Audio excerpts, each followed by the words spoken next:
Six Final Fours, 4 rings, defending 6A state champ. How does it feel to be on top? It always feels good to be on top, man. The hard part is staying there, though. So, most definitely exciting. It's an exciting time right now. Do you feel like it's a lot of pressure to go back to back? No, not really. I put a lot of pressure on myself. So right now we're not really focusing so much on going back to back. We're just trying to take one game at a time and get better, and that'll take care of yourself. So you personally, you jumped from 3A to 6A. What was the biggest challenges or difficulties you had going from 3A to 6A? I was looking forward to the challenge. That was a part of me taking this job. For so many years I heard in my past school where they only won it because they were 3A or they were 4A or they didn't play anybody. So those that know me, they know I love a challenge. So coming here to a 6A school, that was the plan to prove to people that I can get it done on any level, because at the end of the day, you're putting 5 guys on the court and you're still playing basketball. So, it felt good. Going back to last season, road to championship wasn't easy. Playing Homewood for a chance to go to Sweet 16, big lead in the fourth, missed a couple of shots, uncharacteristic lane violation. How do you feel? How do you view that game in hindsight?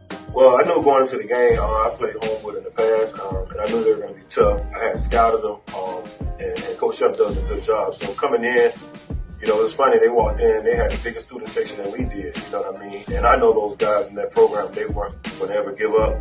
And like you said, we made a lot of uncharacteristic mistakes, and we had to keep fighting. And when he made that shot going to overtime, for a minute it stung. But I told my guys we had seen and been through so much adversity. And as you saw, for overtime, we came out on the 11-0 run and the game away. Describe to us how big of a turning point that was. Well, to be honest with you, there's a lot of things that took place where people don't know. We dealt with Kool-Aid's father. He was pretty much sick throughout the whole season. I lost my stepdad there at the area championship game. So we had been through adversity, and that's kind of what we talked about, the things that we had already saw. So that was just a game. And we already knew with myself and Cam coming over and Kool-Aid being through it in football, you never give up. You know what can happen with it. So you talk about your backcourt. You're playing Huffman, tie ball game, 6-1 apiece, 5 seconds left. You got 3 timeouts. You decide not to use it. What went into that decision? I like you do your homework. But if you know me, once again, I'm not going to call quick timeouts early in the game, and that comes from knowing my team. And I usually try to save them for the end. But when you have a guy like, once Mike hit the shot, I thought about it for a split second, but a lot of times teams will call a timeout. So I just said, I feel like I got the best player in the state. We got the ball out quick, and he took the shot that he normally makes. So it wasn't a thought at that time, because I didn't want to give him a chance to set up. And we had been going up and down, up tempo, up tempo. So it was just a decision I made. All right, so talking about Cam and Kool-Aid, do you feel that they are the best backcourt in the state? No doubt. All right, so describe to us how the games are so different, but yet they're so complementary of each other. Well, if you know those guys, they've been knowing each other since childhood. And me coming over here, Kool-Aid was in that decision. I've been knowing him since he was a 7th grader. And those guys are friends. So Cam jumped at that opportunity to have a chance to play with him. So the fact that their relationship that they have off the court, it carries over on the court. Now, in practices all the time, hey, it's not always best friend, which makes them better in the game. All right, so you get past Huffman, going to the BJCC. What was that like? Man, I tell you, getting past the Sweet 16, first of all, it was a great feeling. And I think around here, some people were just satisfied because we got past that point. But we always talk about it. We got to the Final Four, anything can happen. So we won that game. I tell you, it was surreal for the moment. But we got back focusing, and we had to turn our attention to Hillcrest, Tuscaloosa, another good program. All right, so you beat Hillcrest. We're on to the championship game. What's it like in the locker room before you going out there? It's funny, man, because in the locker room, I'm not your typical coach. I'm loose. We may play music, or laughing and joking around, because I feel like even in the past, all the work has been done. We've scouted them, we saw them, we knew what we needed to do, we went through the game plan. So I'm not the type of coach that's going to get into the locker room and put pressure on my guys, because if they see me uptight and nervous, they're going to be nervous. So, the locker room was loose. It was laughing when we talking about the game plan, and guys were excited, and, we were getting dressed, and it was a good time, man. So we was going into the game.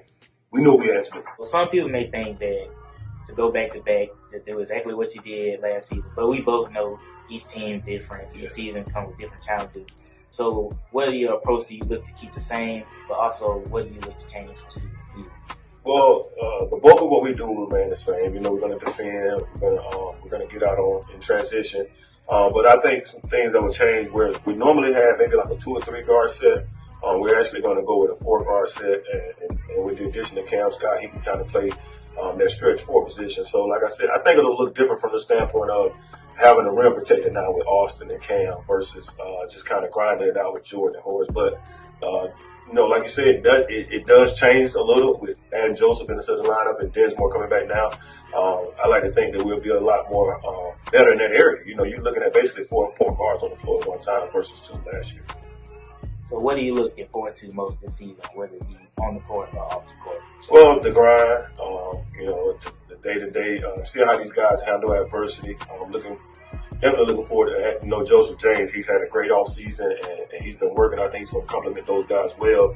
And, you know, we're our own worst enemy. You know, how do we handle success? You know, people talk about handling success, but how do you handle failure? You know, things are not going to always go well. So just seeing how we respond to that adversity, and going into every game knowing we have a target on our back. You know, how are we going to handle that? You know? Speaking of success, you've been wildly successful at the high school level. Do you ever see yourself going to college ranks? I've thought about it, and at this point in time in my career, unless, you know, it's the right fit, you know, I'm pretty much set right now, but I'm always ready. Let me say that, you know what I mean? And yeah, I think about it, and I see myself being successful on any level, because those that don't know, I started from elementary. I went to girls basketball, I went to middle school, I went to AAU, I went to being an assistant high school girls coach until head basketball coach. So, I mean, the opportunity arises, you know, come get me, I'll be ready. How do you maintain that chip on your shoulder? I don't know if it's just the environment, growing up in Florida, you know, being so competitive in sports growing up, and it just followed me. And I guess, like I said, when I started coaching elementary, everybody was like, oh, you're just an elementary school coach, and I won on that level. I got to middle school, where it was like, oh, you're just a middle school coach, you're not going to, you know. And so it's like I began to look at it like everywhere I go, you know, I've had success. You know, we've had good players as well. And so when I landed my first job, that kind of took it to another level, because we would play teams, 5A, 6A schools, and regardless of what we did, we always had to deal with, oh, y'all just 3A or y'all just 4A or whatever. And so I played those. We played Pinson before I got here, you know. And just now you know, they can't get it done. We came over here, Cam is too small. They won't be able to do what they did on the 6A. It's just always something, which it don't take much from me anyways, you know what I mean? Because I'm my biggest competition. I tell myself that all the time. But it's any little thing drive me, you know. I want to win at whatever I do. All right, so before we go, you got to tell us about the sideline drill. What goes into your outfit selection, and do you actually choose what your coaching staff will be wearing? Yeah, so during the season, what we typically like to do in tournaments, we wear our jogging suits. Certain days we have our coaching shirts. And they did an article. It started back when I was an assistant girls coach. Myself and Coach Ware, we just always thought about college then. You know, we were just like, our kids look good, so we started dressing alike. And we started it in the Final Four, and back then they would keep, they would do articles about the best dress coach and the best band. And so we started to really take note, but we did it more or less. You know, I believe in the old adage, you look good, you feel good, you play good. And some people don't believe that, but that's just who I am, because my players don't look good. So from there, it just kind of took off. And midfield, you know, it wasn't any thought put into it from the standpoint of like, yeah, we just wanted to do it for ourselves and our kids. And once it blew up, man, it became more pressure than anything, because now they started talking about what are the coaches at midfield going to wear, what are the coaches at Pinson going to wear, wherever we are. And so what happens now is during the regular season, you know, I let Coach Brad kind of pick out what we're going to wear. But as we get into the playoffs, we have a ritual. And I've never said this. If we make it to the regional semifinals, we're going to go button up with a bow tie. If we make it to the regional championship game, we're going to just go in a regular suit.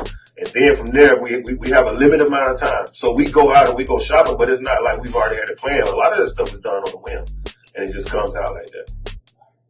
Going into the season, if you ain't got any message you want to give to your fans? I said this year, man, we want that student section to be rocking, and we just want them, the fans to, you know, they've done a wonderful job. We want to just continue to get behind us. We want the student body to come out, because we're going to put a good brand on the floor. We're going to be the best show on earth.